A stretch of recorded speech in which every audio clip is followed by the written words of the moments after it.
കരഞ്ഞഴിഞ്ഞു വരുന്ന ആട്ടിൻപറ്റത്തെ പോലെ വെണ്മയുള്ളതാണ് നിന്റെ തെണ്ടതിര. പന്തയം വെച്ച് തടവറയിലായ യുവാവ് 15 വർഷം സ്വാതന്ത്ര്യം അപഹരിക്കപ്പെട്ട 4 ചുവരുകൾക്കുള്ളിൽ കഴിയേണ്ടി വരുന്നവന്റെ ചിന്തകളും ആകുലതകളും ഇതാണ് ഏകാന്തമെന്ന നാടകം അനാവരണം ചെയ്യുന്നത്. ഈ 15 വർഷത്തിന് ശേഷം എനിക്ക് തരാൻ നിങ്ങളുടെ കയ്യിൽ 5 കോടി രൂപ ഉണ്ടാവും. എന്റെ സമ്പത്ത് ഞാൻ ഇവർക്ക് എണ്ണി നോക്കിയിട്ടില്ല.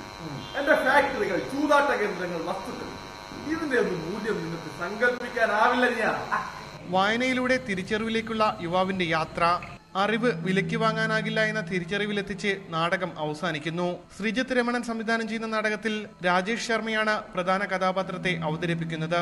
ഇതൊരു ഇന്റർനാഷണൽ സ്വഭാവമുള്ളൊരു പ്രൊഡക്ഷനാണ്.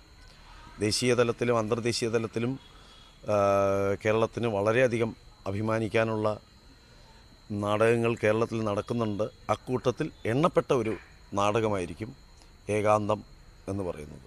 പ്രശസ്തരായ നിരവധി അണിയറ പ്രവർത്തകർ നാടകത്തിന്റെ ഭാഗമാകുന്നുണ്ട്. പ്രകാശ് കലാകേന്ദ്രയുടെ നാടകത്തിന്റെ ആദ്യ അവതരണം അടുത്ത മാസം 12-ന് സോപാനം ഓഡിറ്റോറിയത്തിൽ നടക്കും. ന്യൂസ് 18 കൊല്ലം.